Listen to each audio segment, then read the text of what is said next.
Muito bem, pessoal, vamos continuar nossas aulas de geografia. Estamos aí na nossa unidade 2, verificando várias informações aí sobre o nosso mundo, né? Sobre a superfície terrestre, né?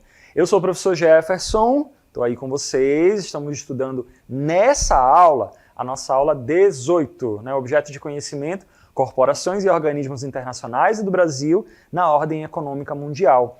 Nessa nossa aula em específico, pessoal, a gente vai falar sobre situações externas, né, situações exteriores ali, alguns acordos internacionais relacionados a conflitos, tá bom, pessoal? As parcerias, né, as ocupações entre os países, elas acontecem, de certa forma, com uma certa parceria.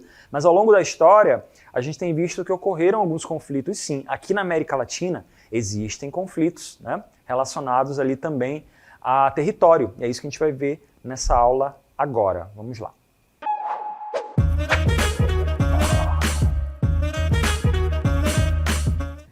Gente, o lugar onde a gente vive agora, essa aula está sendo transmitida do Brasil, certo? No lugar onde a gente vive, né, essa região da qual a gente se encontra, quando a gente vê outros conflitos, outras guerras aí no nosso planeta, a gente vê que a América do Sul, a América Latina de maneira geral, ela é mais ou menos, o Brasil, né, em específico, ele é mais ou menos pacífico, né, com relação aos conflitos internacionais. Isso não quer dizer que não exista, né, conflitos aqui na América do Sul. Existem, como a gente vai ver ao longo dessa aula. Mas quando a gente olha, por exemplo, para áreas como o Oriente Médio, né, áreas ali do Sudeste Asiático, né, da Europa Oriental, são áreas onde existem muitos conflitos armados, mortes, problemas relacionados ali a países vizinhos, né, que têm problemas um com o outro, né? Então a gente observa, pessoal, que na nossa região em específico, a gente não tem, assim, grandes conflitos, mas nessa aula a gente vai ver que existe sim, né? A área que a gente costuma conhecer ali como América Latina tem alguns pontos de atenção, né, que envolveram ali momentos históricos do mundo e também momentos atuais, tá bom? Da história recente. Beleza, pessoal? A gente vai dar uma olhada agora nessa primeira tela que mostra, né, algumas tensões de fronteira nesse mapa ali da América Latina, né, áreas de fronteira. A gente sabe que ao longo do século XIX aconteceram principalmente a formação desses territórios. Quem foi que definiu onde começa e onde acaba um território?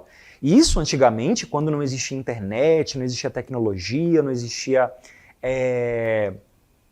Quando não existia a internet, né, as tecnologias para preparar essas coisas e tudo mais, era tudo feito na mão. Então os mapas, as pessoas percorriam aquelas áreas ali e faziam esse tipo de percurso para poder definir onde é que acabava e onde é que terminava determinado território, né? E isso acabava gerando alguns conflitos, porque de um lado a pessoa dizia que o território terminava de um jeito, do outro lado o outro povo dizia que terminava de outro jeito, sempre beneficiando um e outro. E é aí que surge conflito, né? A gente também tem situações, como a gente vai ver na próxima tela ali, quando os países conseguem a independência das metrópoles, né? Boa parte dos nossos países vizinhos aqui tiveram influência da Espanha, não é? O caso do Brasil teve referência lá de Portugal. Mas a gente também tem conflitos, por exemplo, quando um grupo quer controlar a área daquele país, um conflito interno, não necessariamente em áreas de fronteira. Às vezes algum grupo interno quer controlar aquele grupo e entra em guerra com outro grupo para tentar ganhar. Então isso também é um problema nessas áreas ali do planeta, né? Nessas áreas da América Latina principalmente. Então a gente tem, por exemplo, pessoal, situações aqui como no sul do Brasil, né? A gente tem situações de fronteira aqui que a gente vai falar sobre elas daqui a pouco, a situação do Acre, a área de Essequibo, que a gente vai falar daqui a pouco também. Então todas essas áreas que estão marcadas aí na tela, elas trazem situações de conflito, trazem situações onde um não concorda com o que o outro país vizinho está dizendo. Então, pessoal, o que a gente vai fazer nessa aula é exatamente ver 5 casos, 5 situações de conflitos atuais e que também são históricos, que mostraram determinadas situações, né, que estão ocorrendo na América Latina. Claro, quando a gente compara com conflitos muito mais intensos, Esses conflitos que a gente vai ver aqui, ou eles já foram resolvidos, ou eles estão ainda meio que com cessar-fogo, né? Ou eles ainda estão acontecendo aí, né? A gente vai falar sobre eles daqui a pouco. Vamos falar de 5 deles. Vamos começar então com o nosso primeiro conflito que existe ali, uma situação geopolítica complicada aqui na América Latina. A gente vai começar falando de uma situação entre o Equador, que é esse país menorzinho aí, e o Peru, que é esse país maior que está aparecendo aí no mapa, né? Inclusive com as bandeiras. A de cima é do Equador, a de baixo é a do Peru. Lá na década de 90, pessoal, por conta da definição, o conflito entre Equador e Peru é por conta de território, né? Equador que é uma parte, o Peru que é aquela parte ali, principalmente por conta da divisão das fronteiras. Onde é que acaba o Equador, onde é que acaba o Peru? Então lá na década de 90, acabou explodindo uma guerra, que já é reflexo de conflitos anteriores devido a essa demarcação ali nos terrenos, né? Gerando a guerra no Cenepa, a guerra do rio Cenepa ali, como a gente vai ver na próxima tela. Essa região que está aparecendo aí agora na tela de vocês é a fronteira do Equador com o Peru, e a gente tem ali aquela área como sendo uma área onde houve muitos conflitos armados, né, conflitos aéreos, muitos embates. Então, justamente para tentar fazer o quê? O Peru queria aumentar o seu território, né, expandindo a sua área, e o Equador também tentou se proteger, tentou se segurar para tentar. E a gente teve um conflito que durou ali alguns dias, né, lá em 1995, foram 22 dias, né, e isso acabou gerando ali uma situação de incerteza. A gente já falou sobre isso, né? Lá em 1999, como a gente vai ver aí, tá vendo nessa imagem, né, inclusive, do acontecimento, né, ao longo desse conflito, os exércitos dos dois países se enfrentam para tentar garantir o domínio sobre aquele território. O que aconteceu? Houve uma necessidade dos países, foi feita uma solicitação para a ONU, a Organização das Nações Unidas, que a gente já conhece, então o Conselho de Segurança acabou orientando essa divisão, foi feito um Tratado do Rio de Janeiro, né, 1999, foi feito ali um acordo mediado pela ONU com o apoio do Brasil, da Argentina, do Chile e dos Estados Unidos. Eles serviram como mediadores, tipo quando tem duas pessoas brigando, tá, vamos resolver essa situação aqui, mas outras pessoas vão junto para tentar não ocorrer mais a questão da violência. Então o que aconteceu? Com a intermediação diplomática, né, assim que acontece, né, com as relações internacionais, nós já falamos sobre isso, já estudamos sobre isso, né, tem profissionais que atuam não no embate, mas sim na diplomacia, na conversa, na definição ali de situações. E aí, pessoal, como a gente vai ver nessa próxima tela, aconteceu o resultado dessas negociações, né, foi a questão do cessar-fogo. O que é um cessar-fogo? É quando dois países estão em conflito, estão em guerra, né, estão em problemas ali, mas eles param de ter confrontos armados. Isso que é um cessar-fogo. E aí o Equador e o Peru acabaram fazendo a demarcação da fronteira, definiram a fronteira, e aí ocorreu o chamado cessar-fogo permanente, né, que é quando os países ali deixam de se atacarem, né? Então, um acordo que foi mediado pela ONU, com a organização de outros países, e principalmente entre os líderes dos dois países envolvidos, acabou gerando isso, para vocês terem uma ideia de que quando dá certo, né, a ONU tem um papel, em condições normais, a ONU tem esse papel, né, de mediar. E aí depende muito de quem? Dos governos envolvidos terem essa intenção, né, de querer se organizar, né? Na época, o Peru tinha um governo muito conservador, um governo que era muito rígido, né? O governo lá do Fujimori, né? Então ele tinha esse interesse de aumentar, de expandir. Tô nem aí, vamos invadir mesmo o Equador ali e aumentar o território. A questão de quem estava ofendendo ali era o Peru mesmo, né? Mas aí foi feito o acordo de cessar-fogo e aí até hoje essas fronteiras estão ali, né? Do jeito que a gente ainda vê nos livros de geografia. Próximo conflito que a gente vai ver agora na próxima tela, vamos para outra parte da América Latina, vamos ali para o finalzinho, que é um conflito, vamos dizer assim, entre o Chile e a Argentina. O Chile é essa linha vertical aí praticamente, né? Esse território ali da bandeira de cima, e a Argentina esse território maior que está aparecendo ali, e a bandeira da Argentina também bem conhecida. Na fronteira do Chile, pessoal, lá no finalzinho, lá embaixo, lá perto do Polo Sul, ali na Terra do Fogo, né? nós temos ali a área, como a gente vai ver na próxima tela, do Canal de Beagle, né? O Canal de Beagle é uma área que fica ali no finalzinho do extremo sul da América do Sul. A gente tem ali toda essa parte ali, esse canal, que é por onde tem uma certa necessidade. Por que esse canal virou um motivo de conflito? Porque as embarcações, elas simplesmente podem passar por aqui de maneira mais fácil. Ao invés de contornar o oceano aqui, o Oceano Glacial Ártico em direção ao Oceano Atlântico, ele simplesmente passa pelo Canal de Beagle ele simplesmente passa por essa área aqui e atinge as outras áreas. Então é uma redução no percurso, não é, pessoal? Então é um conflito ali que...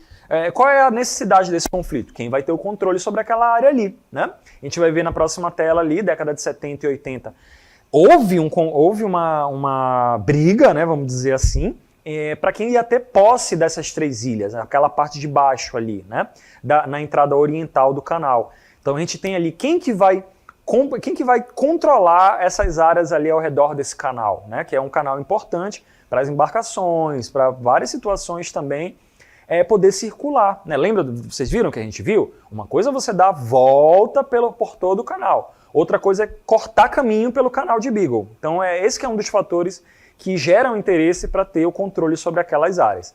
Em 1984, né, houve uma mediação pelo Vaticano, né, e houve ali um acordo, né, houve ali uma decisão a favor do Chile, né, e ali a gente teve um acordo no sentido de que o Chile consegue as ilhas ali ao redor do Canal de Beagle, né, próximas, e a Argentina ganhou direitos de extrair o petróleo daquela área lá, que também é outro fator, né, que os países entram em conflito ao longo da humanidade, da superfície terrestre de maneira geral. Então você observa que aquela parte ali, mesmo sendo uma parte muito pequena, ela gera interesses, não importa se é uma área de ilha, não importa se é um pequeno canal, o governo de um país ele vai defender o seu território, ele vai querer ter a posse sobre a menor ilha que seja. Então, nesse caso, tanto o Chile quanto a Argentina reivindicam aquela parte ali para ser delas, né? É igual como se fosse a nossa casa. Se a nossa casa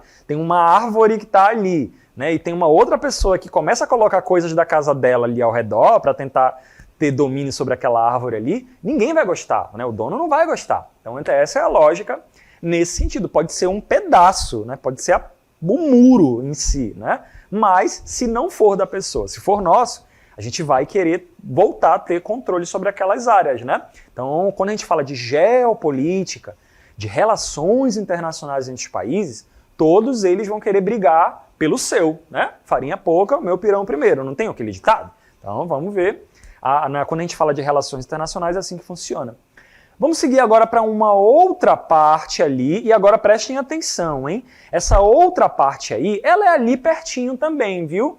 Nas áreas que a gente falou. Só que essa área aí do planeta, ela vai envolver a Argentina sozinha, só ela brigando na América Latina, contra o Reino Unido, para vocês terem uma ideia. E vocês estão vendo aí, ó, como o Reino Unido fica longe, né? A área onde fica a Inglaterra, que é essa bandeira, o Reino Unido é essa bandeira aí de cima, né?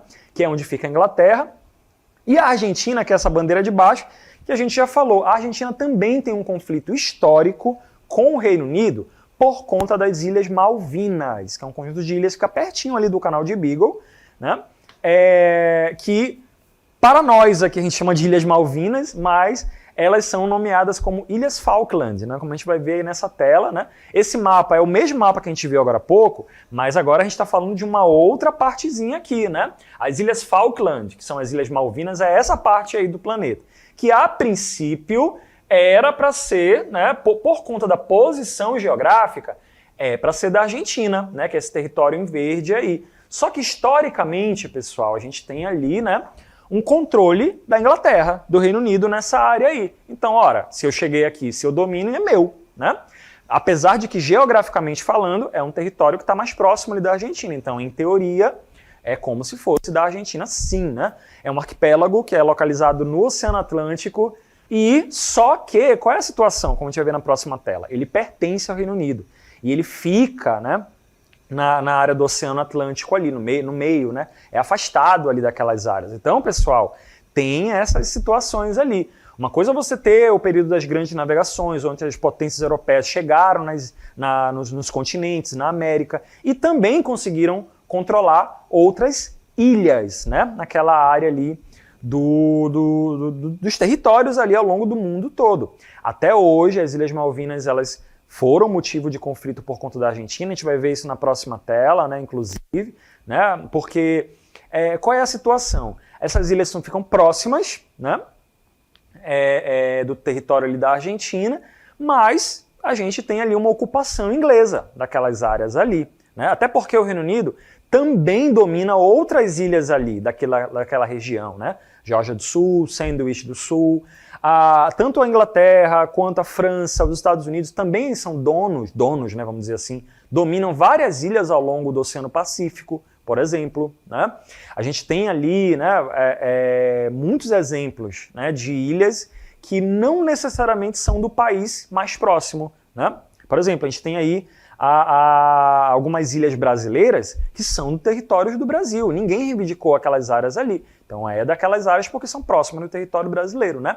Então a gente continua verificando ali sobre as Ilhas Malvinas, né? A Argentina, como a gente vai ver nessa tela aí, a Argentina ela quer ter a posse das Ilhas Malvinas ou das Ilhas Falkland, né? Por conta de ter ocupado aquelas áreas ali, mas gera algumas situações ali, tropas argentinas vão chegar naquelas áreas, é uma área que já estava sendo ocupada.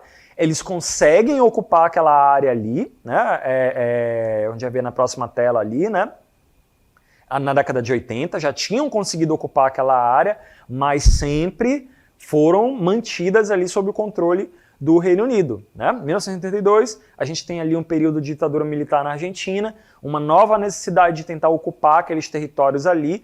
Né? A lógica, pessoal, é exatamente essa, né? De não deixar uma potência europeia, um país europeu, dominar um território que é muito próximo do território da Argentina. A lógica era basicamente essa, né? Quando a gente fala de soberania, quando a gente fala de governo, de controle de território, a lógica era essa, né? Ora, não quero o Reino Unido bem aqui perto da gente, controlando a gente, porque qualquer coisa vai acontecer isso aí, né? Então a lógica é basicamente essa. Após 1982, houve combate, houve conflito e a Argentina perdeu, né? A Argentina perdeu, o Reino Unido continua com a posse, né, dessas ilhas, só que a gente tem cada dia que se passa, né, dependendo de cada governo, né, um interesse muito grande. Recentemente a Argentina mudou com a sua orientação com relação ao presidente novo que chegou por lá, né, o Javier Milei é o novo presidente atual da Argentina. Essa aula está sendo transmitida em 2024, e ele tem aquele posicionamento igual como era o posicionamento da ditadura argentina, né, de querer ter aquele território, querer controlar o território, não tô nem aí para os outros países vizinhos, eles que se ferrem, quero saber aqui do nosso e tal, aquele nacionalismo típico de ditaduras, né, de governos muito rígidos, governos de direita. Vamos para outro ponto do nosso planeta agora, para tratar de uma questão um pouco mais histórica, tá, gente? A gente tem agora o envolvimento do Brasil nos conflitos históricos. Hoje em dia, Brasil e Bolívia são territórios ali que têm, né, a parceria e etc. Mas houve momentos da história onde houve um conflito muito grande entre o Brasil e a Bolívia por conta do território do Acre, né, como a gente vai ver aí nesta tela. Né? A gente tem, então, esse território que a gente conhece como Acre hoje em dia, né, eles estavam sob o domínio da Bolívia. Então a gente tem ali uma série de situações, né, que fizeram com que a Bolívia desse praticamente, né, esse território para o Brasil. Lembrando que nesse período da história, o Brasil estava em período de expansão. Né? Ele tem o Império Brasileiro, depois de um tempo virou ali a República, né, que é até hoje, e a gente tem ali essa necessidade de expansão do território brasileiro no sentido aqui da Amazônia. Mas o Acre ainda não fazia parte, né? Só no começo do século. E a gente observa ali na próxima tela, né? Algumas pessoas do Brasil começaram a ocupar, tem inclusive, né, obras artísticas que fizeram esse tipo de levantamento, pessoas foram trabalhar naquelas áreas, foram ocupar aquelas áreas para extrair seringa e acabaram ocupando um território que a princípio era da Bolívia, né? E começaram a tentar incorporar esse território ao Brasil, né? Então a gente tem ali a ideia de criar uma pátria ali naquela área, invadir mesmo aquela área ali, criar um território independente, mas que acabou sendo anexado ao Brasil. Então, como a gente vai ver aí na próxima tela, pessoal, tem inclusive esse mapa histórico que a gente está vendo aí, né? A gente tem exatamente essa área que o território ali da Bolívia e do Brasil estava tentando pleitear, mas que toda essa área de marrom que está aparecendo aí na tela, né? Ela mostra exatamente a área que foi cedida pela Bolívia, né? Por alguns, né? De algumas foi de certa forma praticamente dado, né, para o território brasileiro devido a várias situações, como é o caso do Tratado de Petrópolis, né? Houve ali uma venda, houve a cedência do território que a gente conhece como Acre para o território brasileiro e em seguida o que aconteceu? Claro, esses acordos, pessoal, eles vão dependendo ali, né, da disposição dos países para isso. E o que aconteceu depois, né? Houve, por exemplo, a promessa ali do Brasil de construir estradas de ferro para ligar a Bolívia, né, ajudar a Bolívia ali, né, com relação a esses contatos ali do transporte da borracha, né, do látex e tudo mais. Então isso serviu também como uma possibilidade de resolução da situação. Então observem que não foi um conflito armado, né, e o Brasil se envolveu. Então historicamente o território brasileiro tem essa característica de resolver determinados conflitos desse jeito, né? Sempre com a diplomacia, um outro conflito, claro, uma imposição, né, por conta do tamanho do Brasil, da relevância política e econômica do Brasil, né? Então acaba impondo muito, né, determinadas situações e a Bolívia acabou cedendo, né, com relação a isso. Gente, o território da Bolívia, né, ele tem uma situação muito interessante, como a gente pode ver aqui, né, no nosso mapa, né, tem toda um conjunto de territórios, inclusive a saída para o mar, né, que a Bolívia acabou perdendo, né, para o Chile ali, né, acabou tendo que entregar, né, perdeu também determinados territórios aqui, para os seus países vizinhos, né, Argentina, Paraguai, e a situação aí do Brasil, né, teve todo esse momento aí histórico que a Bolívia acabou perdendo territórios. Então isso acontece também no mapa dos países aí de maneira geral, né? Um país que vai se expandindo e, por consequência, alguém vai perdendo território, né? Então essas situações elas acontecem. Às vezes é por conflito armado, às vezes é por solução ali, de uma forma pacífica, né? Diplomacia e tudo mais. Bom, pessoal, a gente vai continuar agora verificando outro ponto, agora sim, para a gente fechar a aula de hoje.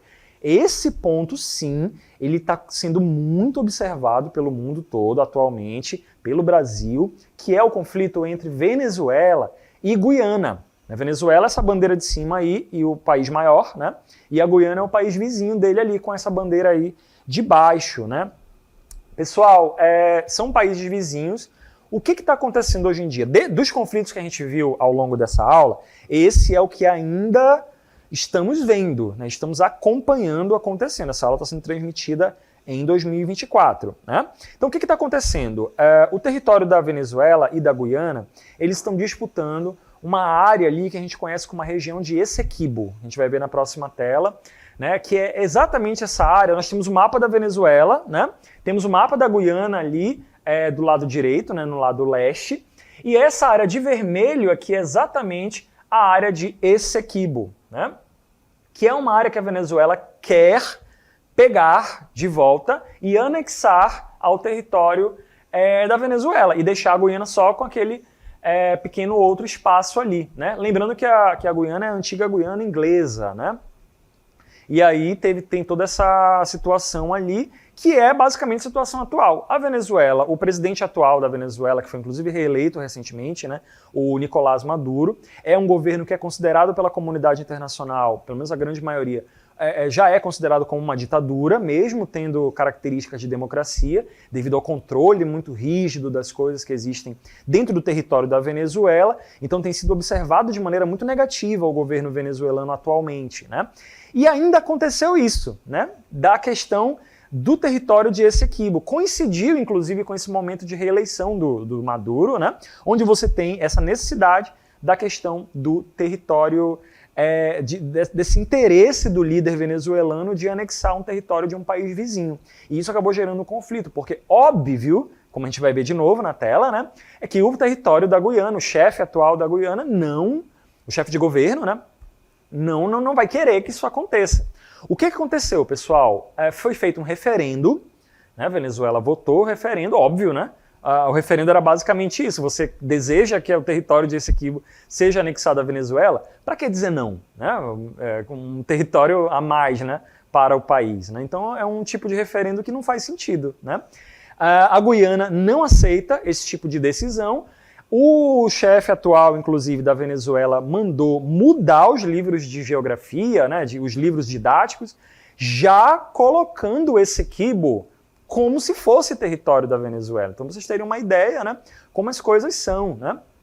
Essa situação acabou virando, quando a gente tem um governo que é bastante rígido nesse sentido, seja de direita ou seja de esquerda, isso acaba prejudicando todas as características, acaba prejudicando, né, a sociedade de maneira geral, a comunidade internacional também. E como a gente vai ver de novo na tela, né, temos ali a questão da situação de Essequibo, ainda tem uma outra coisa. Essa área que está sendo anexada pela Venezuela, ela tem bastante reservas de petróleo. Tem empresas que estão extraindo petróleo daquela área ali, no mar, né, que fica ali naquelas áreas, e a Venezuela também quer ter direito sobre isso. Né? Então a Venezuela, apesar de historicamente era dona desse lugar, né, houve, né, toda uma mudança, toda uma situação nesse sentido, mas que acabou ficando como território da Guiana. Então a Guiana está tendo... É a mesma lógica, mais ou menos, do que a Rússia está fazendo com a Ucrânia hoje em dia. Segundo o governo russo, né, a Rússia quer aquela parte que é da Ucrânia de volta para a Rússia, porque, historicamente falando, a Rússia tinha domínio sobre aquela área lá e tudo mais, e quer de volta. A lógica é a mesma, basicamente. Né? E a gente vai ver nessa próxima tela aí, pessoal, o nome a gente tem aí os chefes, né, dos presidentes atuais, né, da Venezuela e da Guiana. Então o referendo foi considerado ilegal pela Guiana, né, óbvio. Né? E aí a gente tem as consequências disso, como a gente vai ver na próxima tela aí, né, a questão já da participação dos outros países, se preparando para uma possível guerra, um possível conflito que possa ocorrer na América Latina entre Venezuela e Guiana. Os Estados Unidos já estão ali declarando apoio à Guiana e o Brasil, como sempre, da maneira diplomática que historicamente o Brasil sempre faz e é correto fazer, ofereceu mediação, ofereceu tentar resolver a situação de maneira pacífica, de maneira que não seja conflituosa. Né? Esse é um posicionamento correto com relação a isso, né? Porque é um país vizinho. O Brasil é um país vizinho tanto da Guiana quanto da Venezuela. Não é interessante para o território brasileiro, não é do interesse do território brasileiro, que é o principal país da América do Sul, ser inimigo de um país vizinho. A gente não está na Ásia, a gente não está na África, a gente não está no Oriente Médio. Então é um posicionamento correto do governo atual, né, com relação a isso. Né? Tudo isso porque, pessoal, como a gente vai ver inclusive na próxima tela, aí, existe uma necessidade de que os países eles sempre vão enfrentar algum impasse político, econômico, de problema de direitos humanos. Só que mesmo assim, a gente precisa entender que todos os países passam por situações como essa aí que a gente vai ver na próxima tela, né? Que é a questão da fome, da pobreza, do racismo, da degradação ambiental. Todos os países passam por isso e vai ter governos que vão gerar insatisfação na população. Isso acaba gerando conflitos internos. E isso acaba servindo de combustível para um país entrar em conflito com outros países devido a isso. Né? Às vezes um país quer enfrentar o outro ali de maneira geral por conta dos problemas internos que aquele próprio país está sofrendo. É uma coisa assim surreal. Né? E por isso que a busca, como a gente vai ver aí na próxima tela, é pela relação solidária entre os países. Essa que tem que ser a busca da diplomacia mundial, essa que tem que ser a busca entre os países, e não simplesmente atacar primeiro e conversar depois. Né? Primeiro vamos ocupar aqui para depois resolver a situação. Né? E sim, utilizando a chamada mediação de organismos internacionais, tá? Justamente para tentar resolver. Situações como essas que a gente viu aqui ao longo da aula na América Latina, a gente vê que são situações basicamente históricas, né? A gente está observando a situação da Venezuela e da Guiana sobre a região de Essequibo, mas a busca tem que ser mediação internacional, diplomacia e conversa. Mas é difícil conversar quando os governos não estão dispostos a isso. Né? Os países envolvidos têm que estar dispostos a resolver de maneira pacífica, como as orientações atuais, né, das relações internacionais devem ser.